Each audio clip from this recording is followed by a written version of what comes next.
तो गुरु जैसा हमारा वादा रहा कि बाकी किसी भी मूवी की तरह हम हेरा फेरी 3 के लिए भी दबा के एक्साइटेड रहेंगे और ये सारी विषयों के ऊपर चर्चा करते हुए हमारे ओपिनियन जाहिर करते हुए अनाउंसमेंट डे से लेकर अभी तक क्या क्या न्यूज या अपडेट्स आ चुकी हैं उनके बारे में जान लेते हैं। तो सबसे पहले ये क्लैरिफिकेशन दे दूं कि भाई जिन जिन लोगों को अभी भी ये नहीं पता है कि ये जो अनाउंसमेंट फोटो हमने देखी है वो एक्चुअली में मूवी की शूटिंग की नहीं थी, बल्कि वो उसका प्रोमो शूट कर रहे थे, जो कि हम सब के लिए एक प्रॉपर अनाउंसमेंट वीडियो वो हमें देंगे, विच मींस कि प्रोमो हमें बहुत ही जल्दी देखने को मिल जाएगा। एंड अक्षय कुमार की भाई जैसी स्पीड है, अगर वो चाहे तो भाई 2 महीने में पिक्चर बना खत्म कर सकते हैं। मगर मेरा व्यक्तिगत ओपिनियन तो भाई यही रहेगा कि भाई टाइम लेकर बनाओ, अच्छा बनाओ, ना समझ में आए रीशूट मारो, ना समझ में आए नॉस्टैल्जिया का चम्मच पकड़ाओ, लेकिन अच्छा दे। उसी के साथ साथ कुछ दिनों पहले ये भी न्यूज आई थी कि हेरा फेरी 3 के अपने इनफेमस विलन होने वाले हैं संजय दत्त, जिनका कैरेक्टर ब्लाइंड एंड क्वर्की होने वाला है, जो कि आई डोंट थिंक कि भाई हम में से किसी को भी संजय दत्त की कॉमेडी से कोई बहुत बड़ी दिक्कत होगी, क्योंकि हमारा बचपन उनकी अल्फा कॉमेडी देख के बड़ा हुआ है। मगर उसी के साथ हमें यह भी नहीं भूलना चाहिए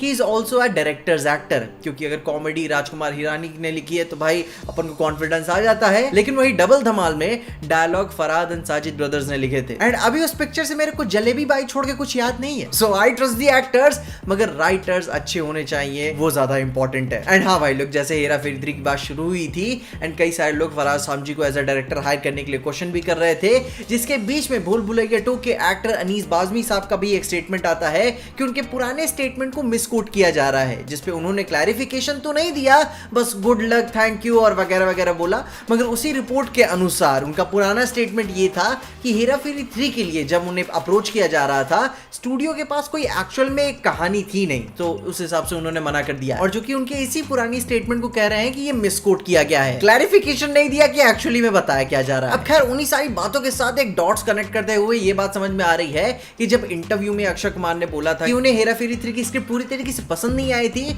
तो प्रॉब्ली ये भी रीजन हो सकता है कि स्टूडियो के पास पूरी तरीके से स्क्रिप्ट थी भी नहीं, जो कि अब ये समझ में आता है कि ये एक बहुत बड़ा इशू हो सकता है मूवी को इतने टाइम तक होल्ड पे रखने का। एंड जो कि गुरु भाई अपनी इतनी स्क्रिप्ट्स की अपन बात कर ही रहे हैं, तो इंटरनेट पे कई दिनों से ये भी न्यूज सरफेस कर रही है कि अभी हेरा फेरी 3 के मेकर्स गोस्ट राइटर्स को हायर कर रहे हैं अपनी मूवी को कंप्लीट करने के लिए। एंड हाँ, ध्यान देना ये कुछ भी कंफर्म नहीं है, और वैसे भी भाई इसे कौन कंफर्म करेगा, कौन बोलता है कि हमारी दही खट्टी है। मगर भाई ये भी तो ध्यान में देने वाली चीज है कि धुआं वहीं से उठता है जहां पे आग लगी होती है। हम सब जानते हैं कि नीरज वोरा साहब ने अपने निधन से पहले बहुत कुछ हेरा फेरी 3 लिख ली थी, वो उसे पूरी तरीके से कंप्लीट तो नहीं कर पाए थे, मगर उन्होंने एक हद तक हेरा फेरी 3 लिखी थी। एंड अभी अपने इंटरनेट के सक्सेस सूत्रों के माने तो बहुत बड़े बड़े चांसेस है कि मूवी की कहानी नीरज वोरा साहब के विजन से बिल्कुल भी रेजोनेट ना करे, वे कंप्लीटली एकदम अलग अप्रोच लेकर आगे बढ़ सकते हैं, जो कि मैं अभी के तौर पे सही नहीं मानता, क्योंकि भाई नीरज वोरा साहब ने जितना भी लिखा था अगर वो इसे अडैप्ट ही कर लेते हैं तो काफी हद तक एक अच्छी मूवी निकल के आ सकती है, क्योंकि हमने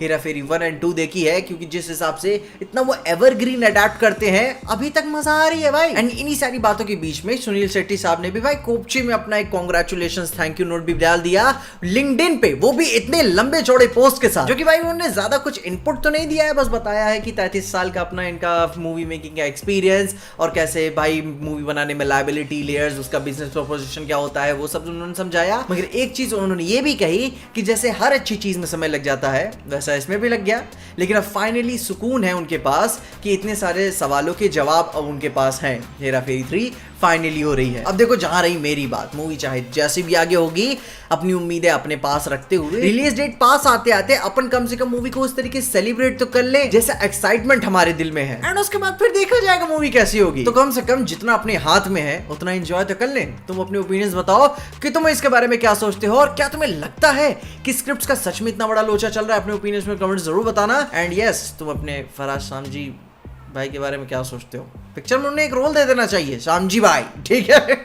अपने ओपिनियंस में कमेंट जरूर बताना। और ये सारी बातों के साथ साथ हमने एंटमैन द वॉस्प क्वांटममेनिया के ऊपर भी बात की है, जिसके लिए आप मेरी वाली वीडियो जरूर चेकआउट करना, तुम्हें सारी इन्फॉर्मेशन मिल जाएगी। मगर तब तक के लिए देखते रहिए पीजे एक्सप्लेन।